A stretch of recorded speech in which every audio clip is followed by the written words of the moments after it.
Jesucristo.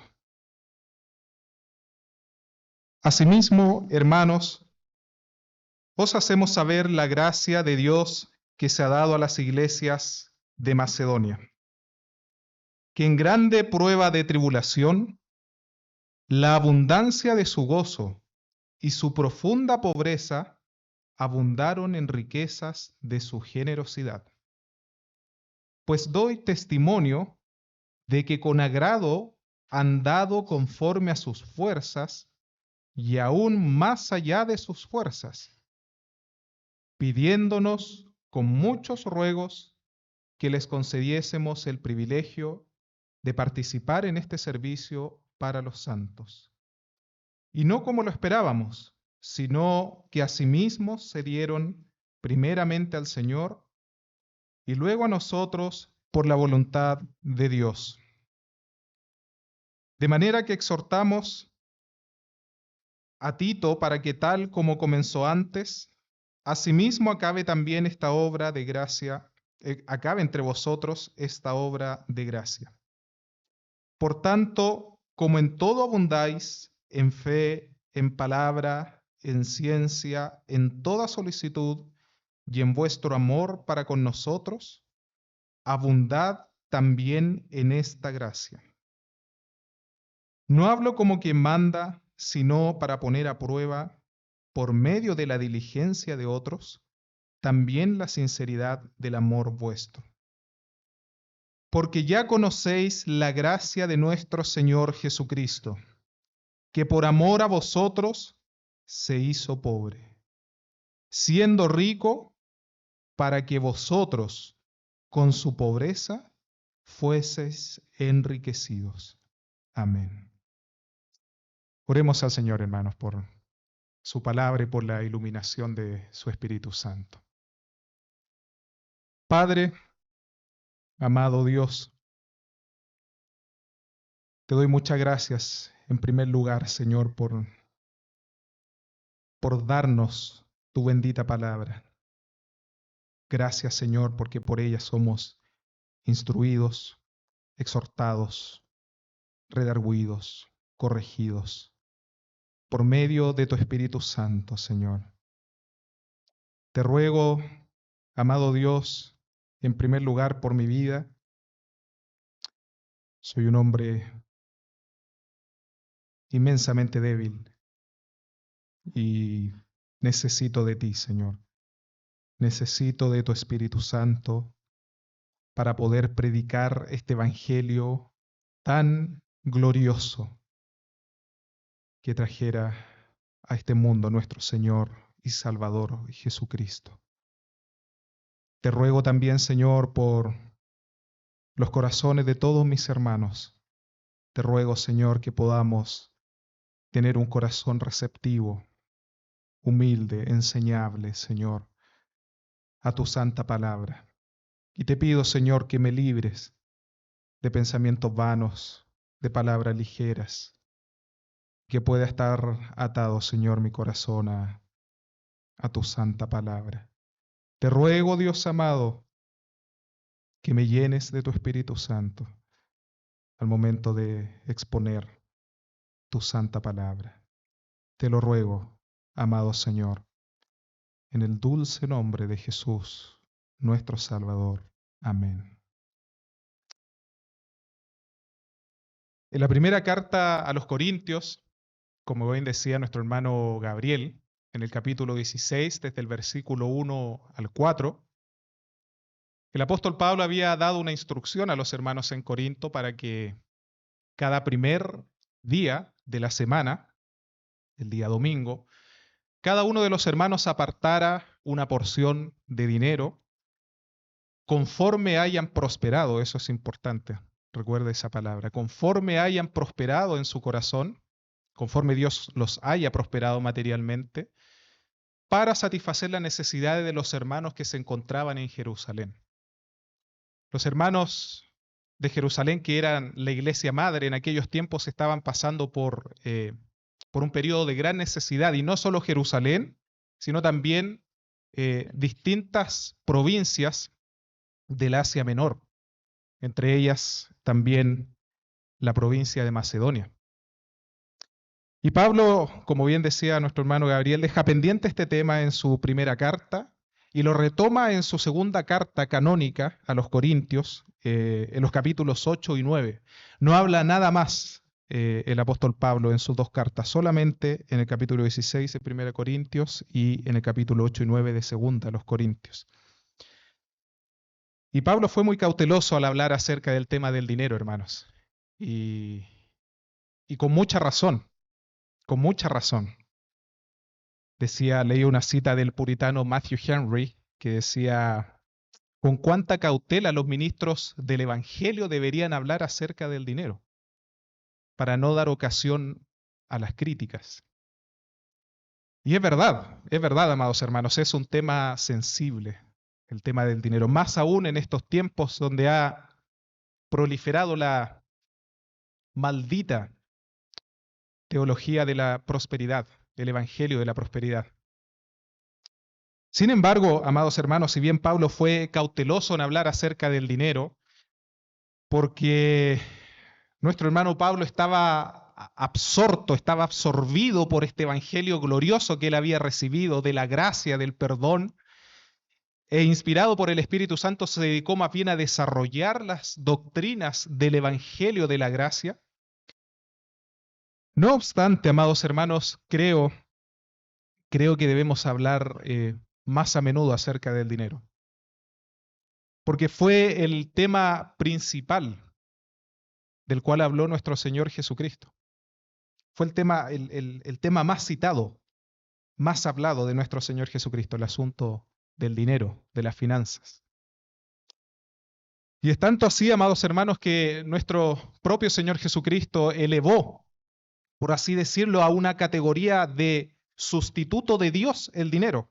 Recordamos nosotros ahí en Mateo capítulo 6, cuando el Señor dice, no podéis servir a dos señores, porque amaréis a uno y aborreceréis a otro. No podéis servir a Dios y a las riquezas, al Dios Mamón, el Dios del dinero.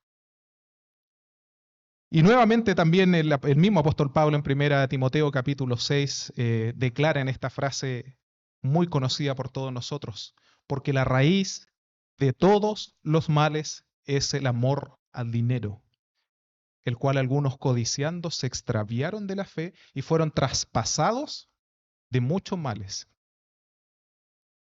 Por lo tanto, mis hermanos, es un tema de suma importancia en medio de la iglesia del Señor, el asunto del dinero.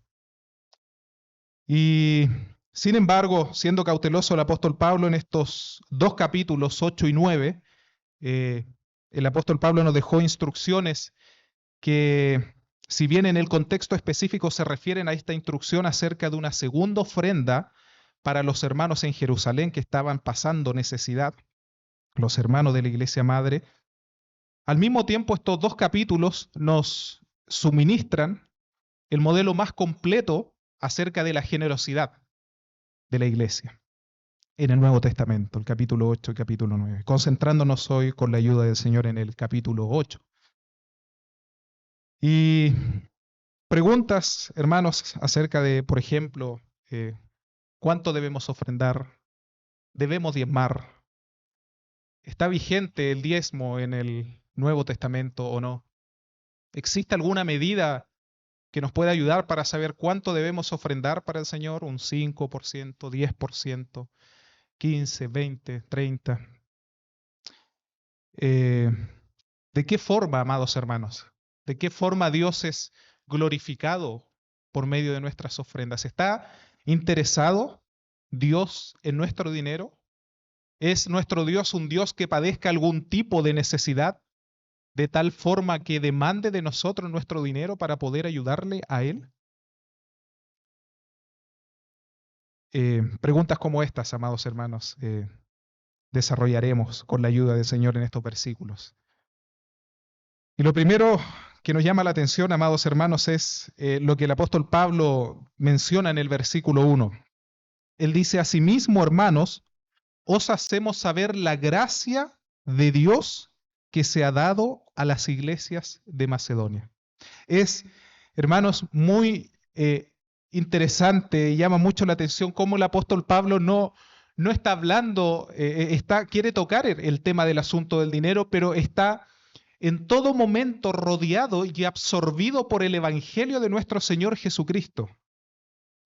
Lo decía en el último versículo del capítulo 9, decía, estallaba Pablo como estalla en otros, en el capítulo 11 de Romanos, y dice, gracias a Dios por su don inefable. Y hablando del tema del dinero, no es inevitable para él hablar de la gracia del Señor y la salvación de nuestro Señor Jesucristo. Y es, mis hermanos, la razón porque de esta forma, amados hermanos, Dios es glorificado.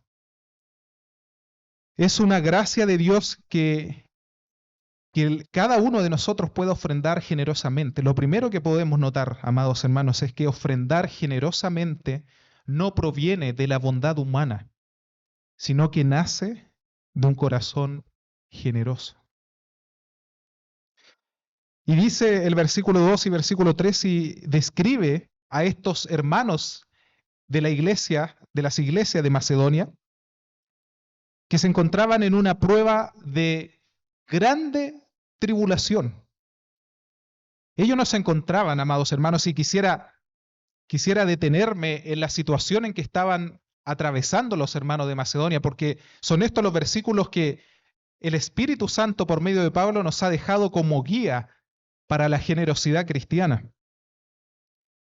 Ellos no se encontraban en una pequeña tribulación, no se encontraban en una mediana tribulación, sino que se encontraban en una grande tribulación, en una grande tribulación.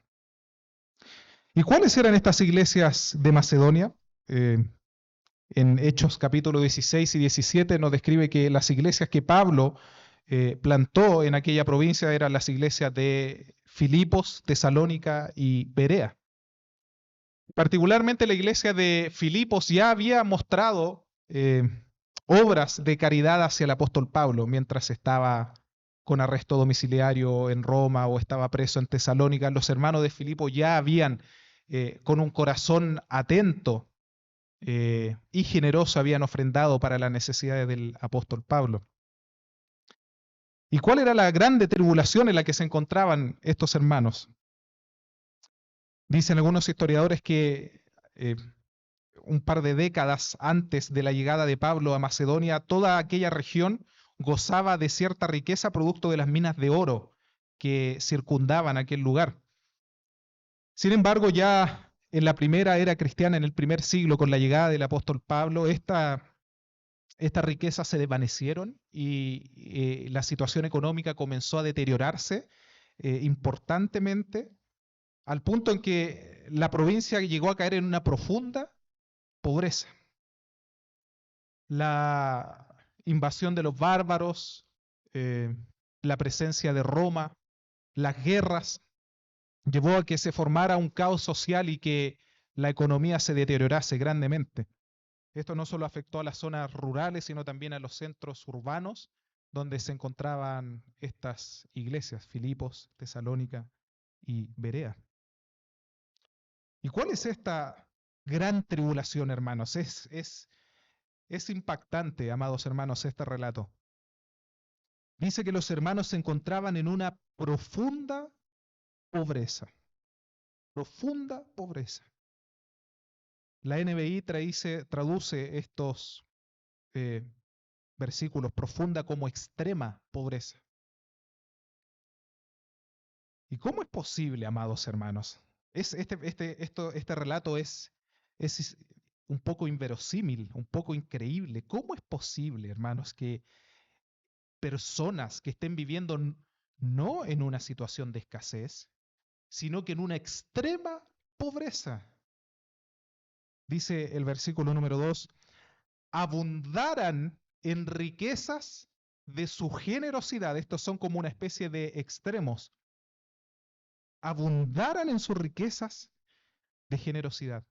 Y hermanos, para hacernos alguna idea de la pobreza que estaban atravesando los hermanos, en Corinto podemos traerlo a la actualidad, en donde ciertas organizaciones internacionales como la CEPAL u otras fundaciones como Acción contra el Hambre, que son bien conocidas por la lucha contra la pobreza, ellos dan ciertas definiciones acerca de lo que es extrema pobreza. Y básicamente lo que significa estar en extrema pobreza es estar en tal situación de no contar con los recursos suficientes para satisfacer las necesidades más básicas de alimentación. O sea, en otras palabras, ellos no tenían el dinero suficiente para adquirir una canasta de alimentos, que en estos tiempos son 79 alimentos, una canasta de aproximadamente 65.000 pesos por persona. 6 por 5, 35. En un hogar de 5 personas no alcanzaban los ingresos de 350.000 pesos, para que nos hagamos una idea. Los hermanos estaban viviendo en una profunda pobreza, en una profunda, extrema pobreza. Y yo me pregunto, amados hermanos, ¿cómo es posible que hermanos viviendo en esta extrema pobreza hayan no solamente dado alguna moneda, sino que abundaron en riquezas de su generosidad? ¿Cómo es posible esto, amados hermanos? Y la única explicación lógica, mis hermanos, la única explicación lógica es que estos hermanos encontraron, hallaron, adquirieron para sí algo infinitamente más valioso e infinitamente más significativo e insondable, lo cual les llevó a considerar que la situación de pobreza extrema en la cual ellos se encontraban ya no era una grande tribulación, sino que era una leve tribulación. Una leve tribulación. ¿Cómo es posible esto, amados hermanos?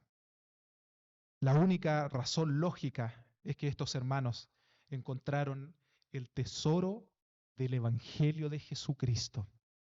Ellos encontraron lo más grande que el hombre y la mujer puede adquirir en esta tierra, que es el Evangelio glorioso de Jesucristo.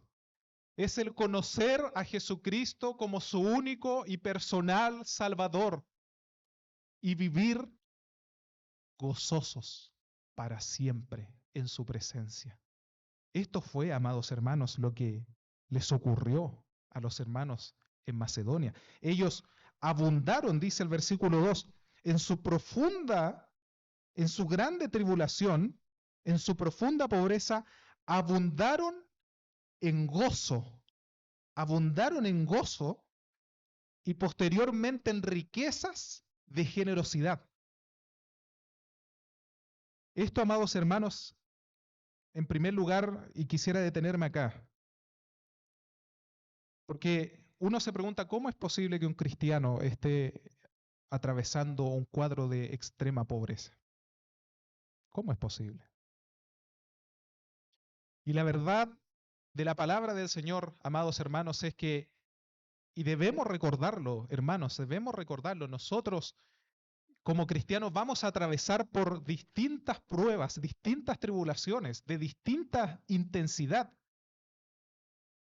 No sabemos, probablemente no atravesaremos un cuadro de extrema pobreza, no lo sabemos. La palabra del Señor en distintas partes nos deja ejemplos que se van al extremo para graficar que la gracia de Dios abarca todos los aspectos de nuestra vida. Tenemos ahí, por ejemplo, el caso de Job.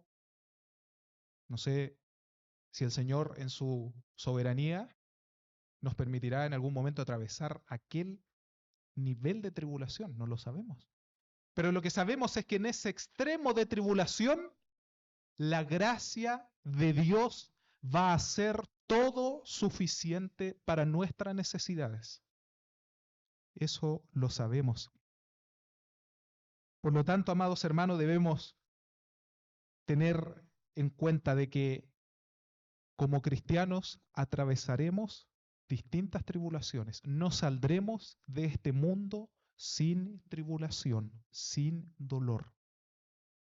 Y así lo declara, amados hermanos, la palabra del Señor. Voy a leer algunos versículos en el Salmo 69, por ejemplo. Dice la palabra del Señor: sálvame, oh Dios, porque las aguas han entrado hasta el alma. Estoy hundido en cieno profundo donde no puedo hacer pie. He venido a abismos de agua y la corriente me ha anegado. O como Pablo también declaraba a las iglesias en el primer siglo, en el libro de los Hechos, capítulo 14, dice así el versículo 21, y después de anunciar el evangelio de aquella ciudad y de hacer muchos discípulos, volvieron a Listra, a Iconio y Antioquía, confirmando los ánimos de los discípulos, exhortándoles a que permaneciesen en la fe y diciéndoles, es necesario que a través de muchas tribulaciones entremos en el reino de Dios. Sí, hermanos, esta es una realidad para nosotros los cristianos. Nuestra carne se resiente, no lo queremos, no quisiéramos, no deseamos por naturaleza el sufrimiento, deseamos más bien la abundancia, deseamos el bienestar por naturaleza, no deseamos vivir carencias. Pero esta es una realidad, hermanos amados, y es una gracia que nos ha sido concedida de padecer los mismos padecimientos que vivió nuestro Señor y Salvador Jesucristo, con un propósito eterno de gloria y de perfeccionamiento en nuestros corazones de la imagen de Jesucristo. Sin embargo, amados hermanos, y esto es importante hacerlo saber, sabemos, amados hermanos, como dice Primera de Juan, repite varias veces, sabemos que siempre, amados hermanos, en cada una de nuestras tribulaciones seremos rescatados por Dios. Así lo declara también la palabra del Señor en el Salmo número 35. Un versículo conocido dice, joven fui y he envejecido y no he visto justo desamparado ni su simiente que mendigue pan. Haciendo referencia al amparo, al cuidado de Dios. Y otra vez en el Salmo número 40, pacientemente esperé a Jehová, él me oyó mi clamor y me sacó del lodo, del pozo de la desesperación, del lodo cenagoso, puso mi pie sobre peña y enderezó mis pasos. Y otra vez en el Salmo 34, este pobre clamó y lo oyó Jehová y lo libró de todas sus angustias. Por lo tanto, amados hermanos, entendemos por medio de todo el consejo de la palabra del Señor que estos hermanos que estaban viviendo en una profunda necesidad extrema, no fue esta situación de que Dios demandara y les hiciera aún más pobres. No, no es así. La palabra del Señor no enseña aquello. No tiene relación, por ejemplo, con la parábola de la viuda, quien siendo abusada por los fariseos de ese tiempo, que dice la palabra del Señor que hicieron sus riquezas desolando las casas de las viudas y permitiendo que esa viuda, esa anciana, diera todo lo que tenía y quedara sin nada, echando en el arca a esta religión falsa de los fariseos. No, amados hermanos, el propósito de Dios principalmente no es que estemos nosotros pobres, no. Pero el Señor ha dejado, eh, por la inspiración del Espíritu Santo, escrito estos versículos poniendo como ejemplo a los hermanos de Macedonia que estaban viviendo en una profunda pobreza por la soberanía de Dios. Pero sabemos nosotros, amados hermanos, que ellos no quedaron desamparados. Dios los socorrió. Dios los socorrió. Y sabemos esto porque ellos mismos estaban enviando ofrendas para las necesidades a los hermanos en Jerusalén. Y por lo tanto, amados hermanos, sabemos, entendemos que Dios a ellos jamás, nunca los desamparará, nunca los abandonará. Entonces, hermanos, ¿cómo es posible esto?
Gracias. El gozo del Señor no proviene de las circunstancias. Porque de lo contrario, amados hermanos, los hermanos de Macedonia, Job, el mismo apóstol Pablo y muchos más estarían sumidos en la más profunda miseria y depresión. Gracias.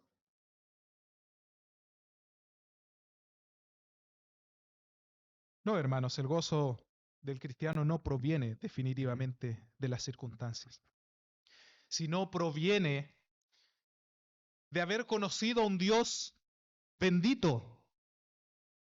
¿Recuerda la escuela dominical pasada y el sermón de hace 2 domingos atrás?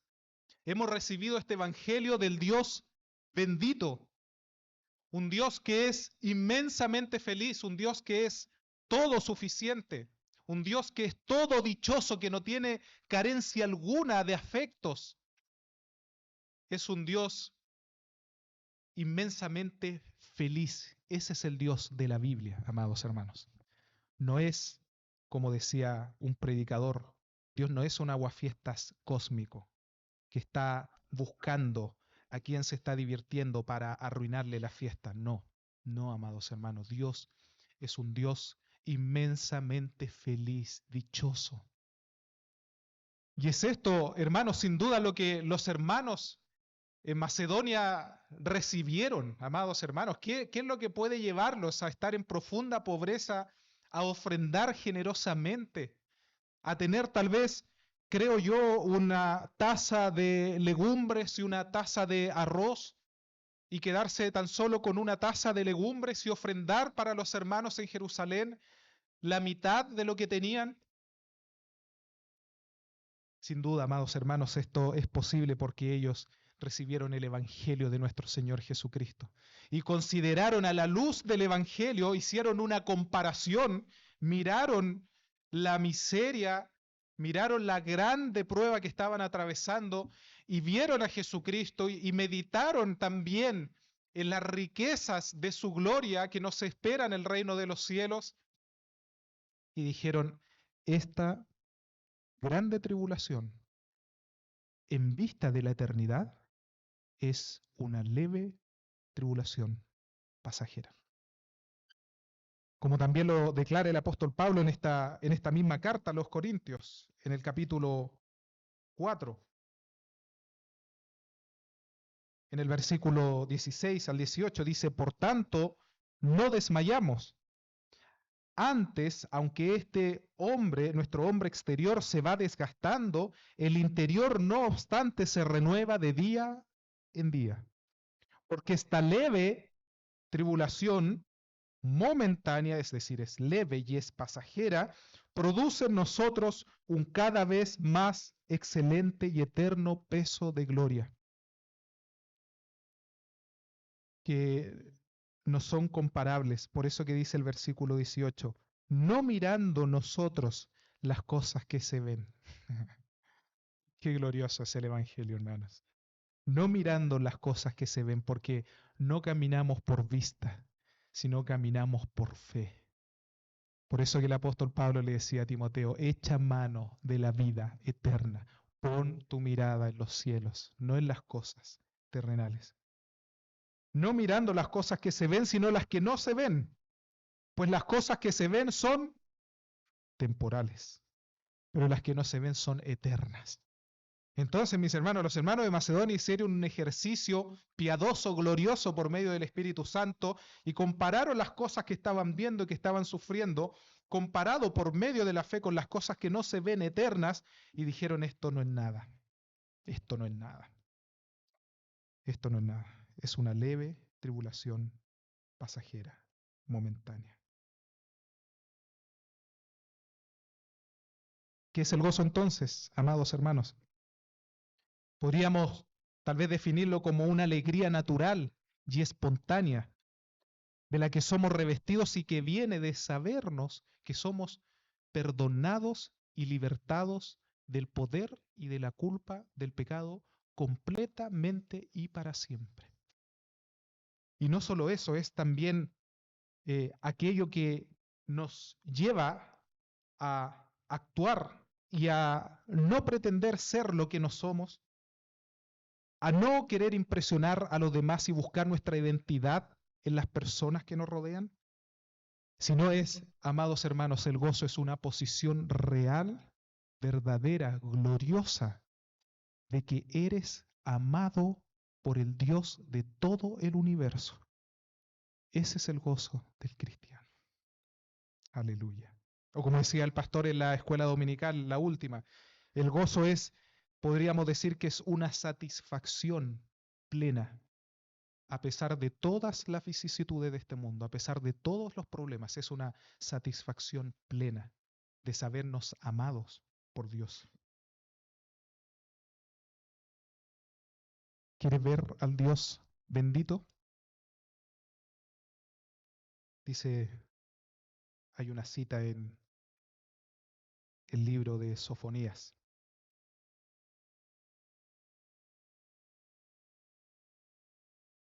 Espero poder encontrarlo en mi Biblia.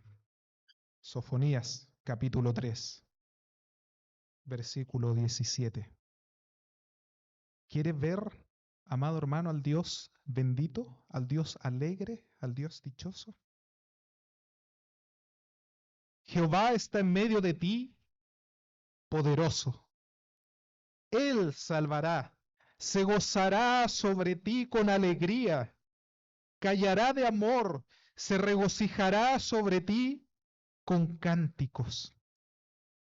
Este es el Dios bendito, este es el Dios completamente dichoso.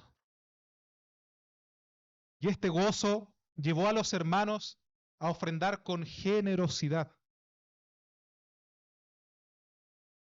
O puede ser traducido también, como comentaba nuestro hermano Gabriel, como liberalidad. Y esta palabra, amados hermanos, en el griego es la palabra iaplotes, que tiene que ver justamente con una liberalidad, con no estar preocupado de yo acumular riquezas para mí, sino que estar más preocupado de bendecir a los demás, de ofrendar para los demás. Esta liberalidad, amados hermanos, podemos preguntarnos inmediatamente, ¿tiene que ver con donar 1 millón, 2 millones, 3 millones de pesos, porque así el Señor me va a bendecir? No, amados hermanos. Esa es la enseñanza nefasta, terrible de la teología de la prosperidad. No, amados hermanos, en primer lugar Dios está interesado en tu corazón. Aunque la generosidad sí implica, sí incluye la cantidad de dinero, sin embargo, Dios está primordialmente interesado en tu corazón, en la actitud con la que tú estás ofrendando al Señor, con la que estás ofrendando a los pobres, con la que estás ofrendando para la mantención del templo y para la expansión del Evangelio. Con templo me refiero, ¿no es cierto?, al mobiliario. ¿Necesita Dios nuestro dinero? ¿Es un Dios que padezca alguna necesidad o que esté imposibilitado de accionar? No, no, 1000 veces no. Dios en primer lugar lo que desea es nuestro corazón. ¿Y cómo lo sabemos, amados hermanos? Y siendo objetivos, pensemos en la ofrenda de los hermanos de Macedonia que estaban viviendo en profunda pobreza. Ellos no donaron, creo yo, estoy suponiendo, 20.000 pesos, 30.000 pesos. Ellos apenas tenían para comprar los alimentos básicos. La ofrenda de ellos seguramente fue una ofrenda muy modesta. Pero comparado con la situación que ellos estaban viviendo, en proporción era una ofrenda inmensamente grande, inmensamente grande. Y lo estaban haciendo con un corazón agradecido para Dios.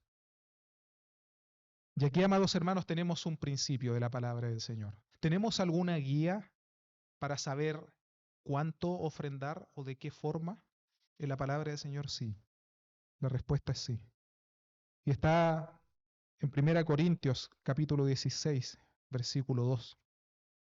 Le invito a que leamos este versículo.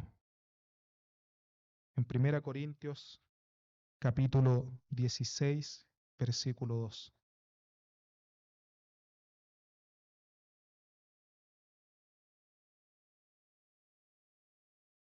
Cada primer día de la semana, cada uno de vosotros ponga aparte algo, según haya prosperado.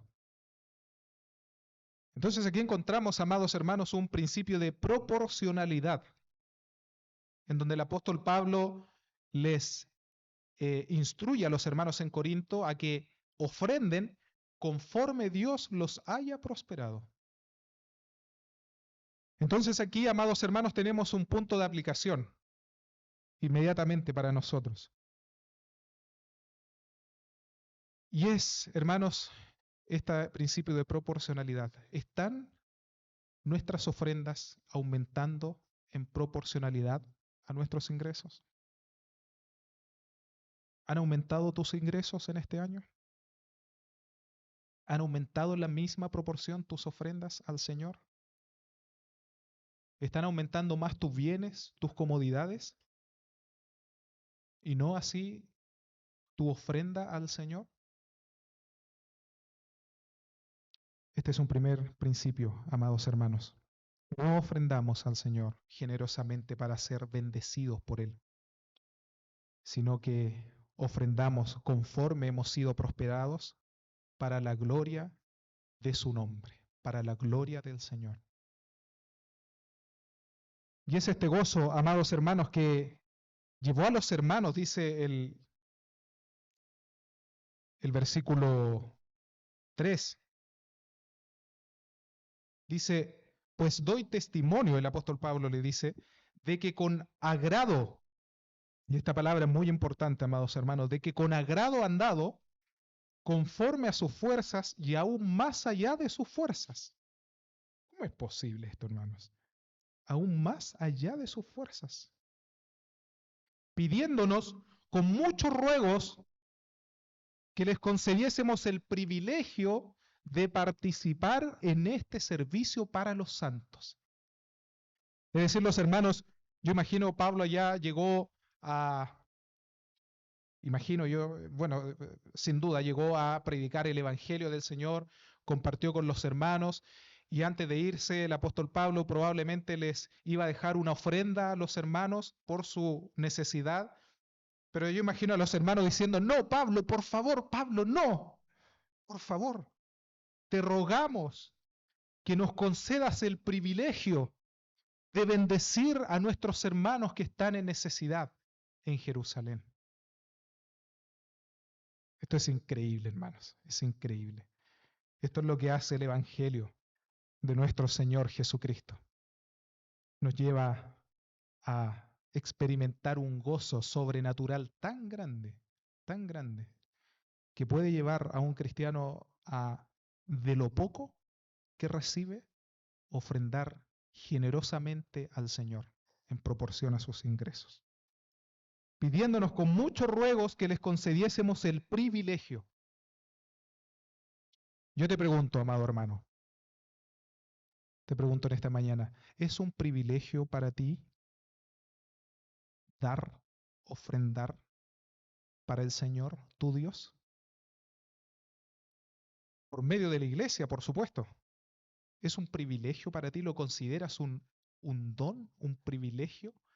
Participar no solamente del Evangelio, no solamente de la palabra, de los dones del Señor, sino también en toda liberalidad para los hermanos. Y ellos dieron, amados hermanos, con agrado, con gozo.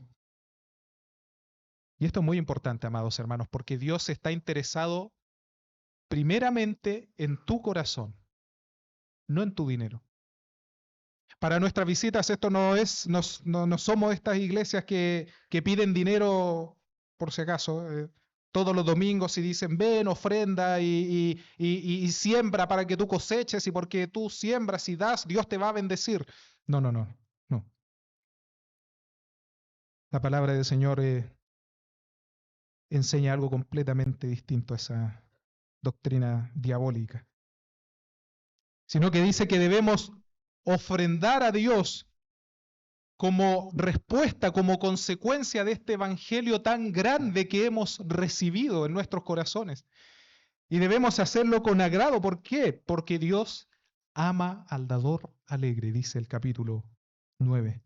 Dios ama al dador alegre. Dios se complace cuando decimos, Señor, todos los fines de mes, Señor, de lo que tú me has dado, yo te doy, Señor. Esto es tuyo. Esto es para ti, Señor. Esta es mi ofrenda. Dios se complace en que lo hagamos con un corazón agradecido, no con tristeza, no con tristeza, ni tampoco con falta de convencimiento en nuestro corazón, sino con mucho agrado, como lo hicieron los hermanos en Macedonia. Y esto, amados hermanos, ¿qué es? Habíamos dicho que la gracia del Señor produjo en los hermanos un gozo inefable, un gozo impresionante, increíble, y este gozo produjo en ellos una generosidad, una abundancia de generosidad. ¿Y qué es esto, amados hermanos? Si no es el amor de Dios que ha sido derramado en nuestros corazones por medio del Espíritu Santo. Así lo dice los versículos 7 y 8, dice, por tanto, como en todo abundáis, como habéis tenido el privilegio de que sois participantes de la fe en palabra, en ciencia, en toda solicitud y en vuestro amor para con nosotros, abundad también en esta gracia de la liberalidad, de la generosidad. No hablo, dice el apóstol Pablo, como quien manda, sino para poner a prueba, por medio de la diligencia de otros, también la sinceridad del amor vuestro. ¿Qué es esto, amados hermanos, si no es el amor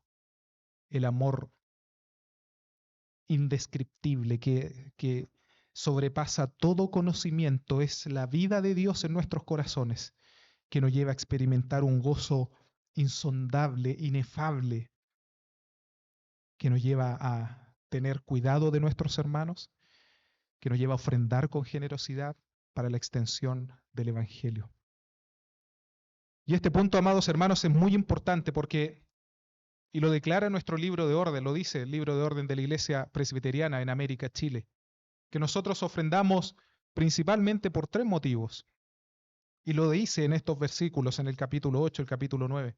Ofrendamos para la extensión del Evangelio, para el sustento de la obra del Señor, es decir, la iglesia, sus mobiliarios, sus gastos, sus cuentas, el sueldo del pastor, y ofrendamos también para los pobres, principalmente por esos 3 motivos, ofrendamos para el Señor. Y el punto, amados hermanos, de fondo es que los hermanos en Macedonia no estaban meramente o solamente ofrendando para las necesidades de los hermanos en Macedonia, sino que ellos estaban ofrendando para sostener el mensaje del Evangelio en aquel lugar. Porque si los hermanos no estaban sostenidos por el Señor, no experimentaban la gracia de Dios por medio de esta provisión de los hermanos de Macedonia, no iban a poder seguir predicando el Evangelio. ¿Cómo iban a poder seguir predicando de un Dios que no provee para sus necesidades?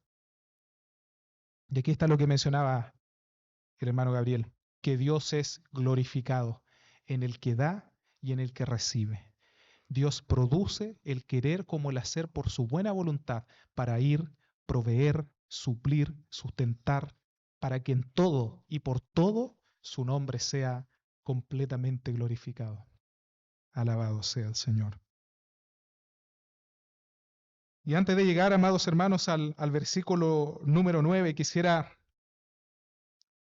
también comentar acerca de lo que mencionaba en la introducción. Hasta ahora, hasta este momento, estamos hablando solamente de las ofrendas y eso es lo que habla estos 2 capítulos, que son el modelo de generosidad que tenemos para el Nuevo Testamento. ¿Y qué ocurre con los diezmos? ¿Qué ocurre con los diezmos? ¿Debemos seguir diezmando? ¿Está vigente el diezmo en estos tiempos? Y la realidad, amados hermanos, es lo siguiente, que debemos remontarnos al Antiguo Testamento. El diezmo en el Antiguo Testamento era parte de un sistema tributario para sostener no a una iglesia, sino a una nación completa, completa. Era un impuesto que había sido impuesto por Dios, principalmente para tres razones, amados hermanos: para los levitas que ministraban en el templo, en los sacrificios. Ellos no tenían heredad, no tenían otro trabajo que dedicarse todos los días de su vida a la administración en el templo. Había un segundo diezmo que era para la mantención del templo. Y había un tercer diezmo que se recogía cada 3 años. Y esto era para los más necesitados, para los pobres, para las viudas, para los desamparados. Es interesante, hermanos, de entrada notar que el diezmo del Antiguo Testamento no era un 10%, sino era más bien un 23,33%. Porque se recogían 2 diezmos en un año y otro diezmo cada 3 años. Dividido en 3 años, 10 es 3,33 periódico. Un 3,33%. Amén. Sí, Señor. Llénalo de tu gracia, Señor. Decía un hermano también. Empezaba a clamar. La realidad, amados hermanos, es que si queremos sostener el diezmo en el Nuevo Testamento, conforme a este tributo del Antiguo Testamento, no es sostenible, amados hermanos. No es sostenible. El pueblo de Israel, a causa de su pecado como nación, fue esparcido, fue castigado, fue enviado a distintas naciones de todo el mundo, y por lo tanto ya este impuesto, este diezmo ya sustentado en las mismas bases del Antiguo Testamento como un tributo, no podemos sostenerlo para el Nuevo Testamento. Y algunos mencionan, algunos cristianos, hijos del Señor, que sí, el diezmo trasciende a la ley, porque argumentan que el diezmo no fue dado en la ley mosaica, sino que fue dado antes de la ley mosaica. Y por lo tanto, si fue dado antes de la ley mosaica, entonces también debe trascender la ley mosaica, debe ir después. La ley mosaica está, por así decirlo, cayó entre medio, pero antes siempre estuvo el diezmo. Eso es lo que argumentan algunos. Pero la verdad, amados hermanos, es que ese argumento no sería sostenible. En primer lugar, porque antes de la ley mosaica hay solo 2 menciones acerca del diezmo. Y uno de ellos los dos se mencionan en el libro de Génesis, capítulo 14 y 28. Uno de ellos es acerca de Melquisedec, cuando aparece este sacerdote Melquisedec de la nada, que no tuvo principio, no tuvo fin, y se encuentra con Abraham, y Abraham le da todos los diezmos, le da sus diezmos a este sacerdote Melquisedec. Pero aquello, amados hermanos, es solamente, y lo confirma el libro de los Hebreos, que esto es mencionado en alusión a que el sacerdote Melquisedec es mayor que Abraham en figura del sacerdocio de Cristo, y por lo tanto Abraham vino y le dio el 10% de lo que ganaba. Y hay otro ejemplo, amados hermanos, que es menos aplicable aún, que es el caso de Jacob en Génesis capítulo 28, cuando Jacob le dice: Señor, si tú me bendices, entonces yo te voy a dar el 10% de todo lo que yo tengo. Es decir, Jacob intentó en el fondo sobornar a Dios. Es aún menos aplicable al principio que figura en la ley mosaica como un tributo. Jacob intentó sobornar a Dios. Entonces, estos dos menciones, o este argumento de que el diezmo estaba antes de la ley mosaica y por lo tanto trasciende a la ley de Moisés, no es sustentable, amados hermanos. No es sustentable porque asimismo hubieron otras situaciones que fueron pre-ley mosaica, como por ejemplo el sacrificio de animales, que fueron practicados por los patriarcas, y no porque ellos practican el sacrificio de animales antes de la ley de Moisés, nosotros tenemos que seguir practicando el sacrificio de animales en este tiempo. No es así. Entonces, no es sustentable, amados hermanos, la obligación del diezmo en el Nuevo Testamento. Y aún más, si nos vamos al Nuevo Testamento, el diezmo es mencionado tan solo 9 veces. 3 de ellas es mencionada en los Evangelios y 6 en el libro de los Hebreos. Y de hecho, de las 3 veces que he mencionado en el libro de los Evangelios, 2 menciones son en los Evangelios sinópticos, entonces son relatos paralelos. Y en ninguna de las menciones del diezmo en el Antiguo Testamento hay alguna instrucción específica para que los cristianos sigan diezmando en el Nuevo Testamento. No la hay. No la hay, y el apóstol Pablo tampoco desarrolla alguna instrucción de la gracia respecto del diezmo en todas sus cartas. No la desarrolla. Como decía anteriormente, habla poco, menciona poco el apóstol Pablo el dinero, muy cautelosamente. El mismo apóstol Pablo en sus cartas intentaba defender su apostolado en más de una oportunidad y diciendo que él no quiso llegar a cobrarle. Sin embargo, el mismo apóstol Pablo en 1 Timoteo menciona también y dice que no podremos bozar al buey porque todo obrero es digno de su salario. El apóstol Pablo acredita y valida que él podría vivir por el Evangelio. Sin embargo, él, para no dar ocasión de caer en ese contexto a los hermanos, para no caer en desacreditación, él prefirió no vivir del Evangelio, hacer sus carpas, hacer sus negocios. Y la verdad, amados hermanos, es que intentar sustentar o sostener la obligatoriedad del diezmo en el Nuevo Testamento no es válido. Personalmente lo creo. Hay otros hermanos e iglesias que así lo creen y lo respeto, pero no es lo que la palabra del Señor señala, enseña. Y probablemente, amados hermanos, en este mismo momento alguno de nosotros tal vez esté diciendo, entonces puedo diezmar menos, o un mes puedo no diezmar. Qué bueno saberlo, qué bueno saberlo. Y ese, amados hermanos, es nuestro corazón negro, sucio, pecaminoso, que no contempla lo que hemos recibido del Evangelio, esta salvación tan grande que hemos recibido del Evangelio. Y la verdad de las cosas, hermanos, es que en el Nuevo Testamento el diezmo ya no es aplicable como un tributo, sino más bien como una medida de ofrenda, el 10% de nuestras ofrendas. ¿Por qué razón? Porque los principios del Antiguo Testamento siguen vigentes para el Nuevo Testamento en cuanto al diezmo. ¿Cuáles principios? Gastos regulares necesitan ingresos regulares.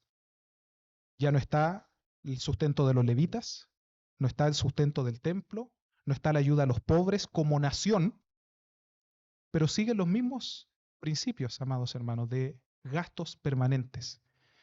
Debemos nosotros pagarle el sueldo al ministro del Evangelio que Dios ha puesto en este lugar para predicarnos el Evangelio fielmente. Debemos mantener el mobiliario y debemos también hacer obras de misericordia entre nosotros y para los pobres. Por lo tanto, se requiere, amados hermanos, de los miembros de la iglesia local que haya un compromiso para ofrendar. ¿Y qué medida se ha tomado para dar una mínima parte? Es el 10% de nuestros ingresos. Y así lo declara nuestro libro de orden en el capítulo 53. De hecho, el libro de orden menciona el diezmo una sola vez. Y lo menciona en el capítulo 53 y bajo el título Adoración a Dios mediante las ofrendas. Y el libro de orden justamente nos menciona que una mínima parte que podríamos nosotros definir como una medida para tener ingresos regulares de sustento en la iglesia es un 10% de nuestros ingresos. Eso es lo que dice el libro de orden.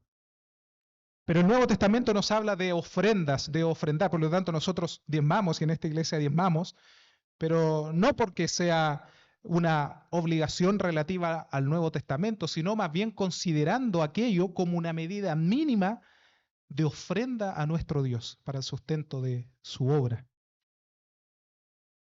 Y esto, amados hermanos, lamentablemente, y es verdad, lamentablemente en muchas iglesias, amados hermanos, esto se ha tergiversado Y muchos pastores han caído en pecados tremendos, porque lo dice la palabra de Dios, que puede llegar a ser el sustituto en nuestro corazón de Dios, el dinero.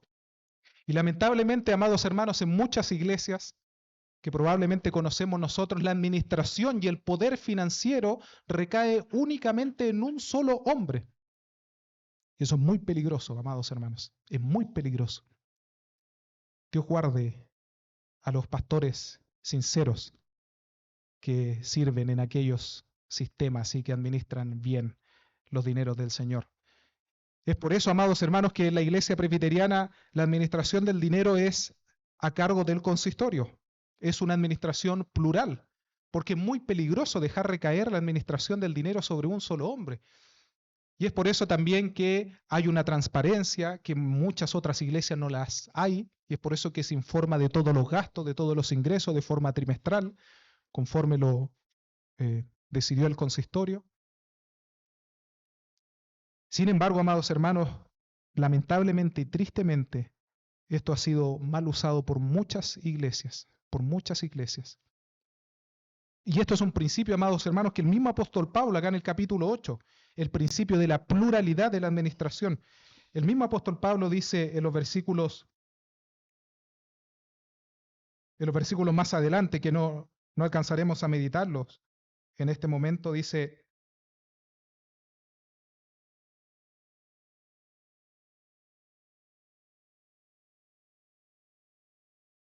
el versículo,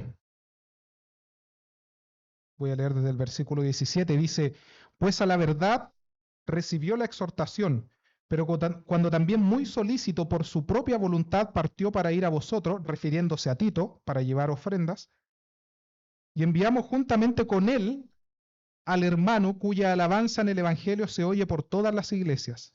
Envió junto con Tito a otro hermano. Y no solo esto, sino que también fue designado por las iglesias como compañero de nuestra peregrinación, fue designado por las iglesias como compañero de nuestra peregrinación para llevar este donativo a las iglesias, que es administrado por mí. No fue administrado por el apóstol Pablo, fue administrado por nosotros, para gloria del Señor mismo y para demostrar vuestra buena voluntad. Y oiga bien el versículo 20, evitando que nadie nos censure en cuanto a esta ofrenda abundante que administramos. La traducción de la NBI dice, evitando que nadie nos desacredite. Entonces el apóstol Pablo, amados hermanos, él mismo nos da estos principios en la Escritura de que él no quiso por sabiduría y conociendo su corazón, porque el mismo Pablo mencionó en el libro de los Romanos, miserable de mí, conociendo su corazón, Pablo dijo, no es sabio, no es bueno que yo solamente administre estas ofrendas. Que lógicamente y justamente un hermano puede decir, ¿qué está haciendo el hermano con las ofrendas, el hermano Pablo? ¿Qué pasa si pasó a algún mall y compró algunos otros productos que eran para su uso personal y no para las ofrendas hacia los hermanos? Entonces, este principio de pluralidad, amados hermanos, en la administración de las finanzas está claramente establecido en las Escrituras. Y así, por la gracia y misericordia de Dios, amados hermanos, esta iglesia lo hace. Por la gracia y misericordia de Dios. Ahora bien, amados hermanos, antes quise explicar todo esto antes de llegar al versículo número 9, porque ya sabemos, por medio de la enseñanza de la palabra de Dios, que no es una obligación el dar el diezmo de acuerdo a los estándares del Antiguo Testamento. Entonces, probablemente alguno dijo que bueno, entonces algún día puedo no diezmar, no importa, o puedo disminuir un poco el diezmo. Pero amados hermanos, acá está la medida que nos presenta el apóstol Pablo. Y lo que el apóstol Pablo hace en el fondo es ver esta liberalidad y generosidad de los hermanos en Macedonia. Y el apóstol Pablo dice, ese es Cristo. Ese es Cristo. Aleluya. Porque ya conocéis la gracia de nuestro Señor Jesucristo, que por amor a vosotros se hizo pobre, siendo rico, para que vosotros con su pobreza fueses enriquecidos. Porque Cristo, amados hermanos, no se donó en porciones, no se donó un 10%, Cristo se donó completamente, se entregó en la cruz del Calvario y dejó su trono de gloria para que tú, amado hermano, fueseis enriquecido con todas las riquezas de la gloria de su reino en los cielos desde este momento. Cristo se ofrendó con gozo en su corazón. Dice Hebreos capítulo 12, versículo 2, quien por el gozo puesto delante de él soportó la cruz. Fue afligido, sí, Señor, si es posible, pase de mí esta copa. Sin embargo, con gozo, puesto delante de él, soportó la cruz. Cristo el Señor ofrendó con un corazón gozoso. Cristo Jesús nos ofrendó por porciones. Cristo Jesús se ofrendó completamente. Y nuestro Señor Jesucristo se ofrendó voluntariamente, no con tristeza, sino con gozo en su corazón. Dice Juan capítulo 10, versículo 18, nadie me la quita, nadie me quita la vida, sino que yo la entrego voluntariamente y yo la puedo, tengo poder para quitarme la vida, para dejar mi vida y para volver a tomarla. Yo la entrego voluntariamente. Entonces, amados hermanos, esta es la medida que nuestro Señor Jesucristo nos dejó. ¿Debemos ofrendar todo nuestro dinero y dejar sin alimento y sin legítimos bienes y disfrutes a nuestras familias? No, no es esa la enseñanza del Evangelio. No es esa la enseñanza tampoco de aquella viuda que dio todo lo que tenía y quedó sin nada para comer frente a aquella religión falsa de los fariseos. No es así. La palabra del Señor nos da principios en distintas partes de la Escritura. Para acá hablar del libro de Eclesiastés. Goza de la mujer de tu juventud, goza del trabajo que Dios te dio, goza del dinero que Dios te dio, porque esto proviene de Dios, que Dios es un Dios alegre, Dios es un Dios bendito. Pero es precisamente a causa de esta generosidad de nuestro Dios, a causa de este corazón generoso de nuestro Señor Jesucristo, es que el Señor nos da esta directriz en el Nuevo Testamento para ofrendar generosamente. Para concluir, amados hermanos, quisiera compartirles algunas reflexiones finales.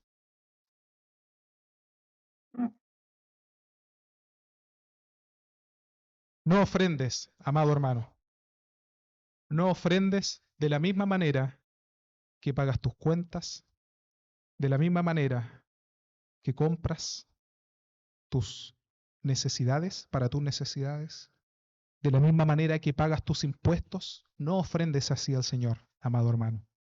Por eso que también nuestro libro de orden dice que será conveniente que las ofrendas al Señor se traigan en el culto público y que debemos orar para que el corazón de nuestro hermano sea bendecido, como dice el capítulo 9, para que la gracia de Dios abunde en su vida, para que sea prosperado y para que abunden riquezas de liberalidad, para que pueda seguir ofrendando para la extensión del Evangelio. No ofrendes, amados hermanos, como pagas tus impuestos. Ofrenda al Señor conscientemente, con agrado, porque Dios se complace en aquel hermano, en aquella hermana que ofrenda con amor al Señor, con amor. Segundo punto de aplicación o reflexión final, si no estás experimentando el gozo del Señor, amado hermano, no deje de ofrendar. Y esto no es, amados hermanos, una legalidad, no es tampoco un autoengaño, sino te invito, amado hermanos, a que sigas ofrendando al Señor con la fe de que el Señor infundirá el gozo en tu corazón. De la misma forma como no todas las veces que pedimos perdón al Señor sentimos un corazón compungido, pero por la fe creemos que el sacrificio de Cristo es todo suficiente para perdonarnos y limpiarnos de toda maldad. De la misma forma, amado hermano, ofrenda al Señor y ruega al Señor con fe que te prospere y te bendiga con un corazón generoso, con gozo. Si tus ingresos, tus bienes y comodidades están aumentando más que tus ofrendas al Señor, posiblemente es una señal de que este corazón generoso no está reinando en tu vida. Te invito, amado hermano. Yo me he sentido muy convicto de pecado, amados hermanos, al escribir estas líneas. Te invito, amado hermano, a que en tu presupuesto apartes, como dice Primera de Corintios, según hayas prosperado, y des un ítem aparte para la ofrenda al Señor. Y tengas en cuenta este principio de proporcionalidad. Según hayas prosperado, ven y ofrenda al Señor con gozo, con amor, porque Dios ama al dador alegre. Ofrendamos, finalmente, amados hermanos, regularmente al menos para 3 cosas, conforme a las Escrituras. A una de esas ofrendas le llamamos diezmos por ser la parte mínima de la expresión de una ofrenda. Le llamamos diezmo. Por eso que decimos que los ingresos de la iglesia se componen de diezmos y de ofrendas. En el fondo todo está bajo el concepto de ofrendas en el Nuevo Testamento. Ofrendamos, amados hermanos, para 3 cosas conforme a las Escrituras. En primer lugar, para sostener el ministerio de la iglesia, como había dicho anteriormente, como dice en 1 Timoteo 5, 17, 18, que voy a dar lectura.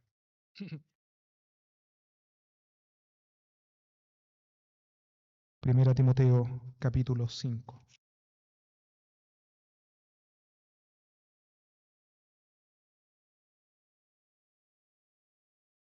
Versículos 17 y 18.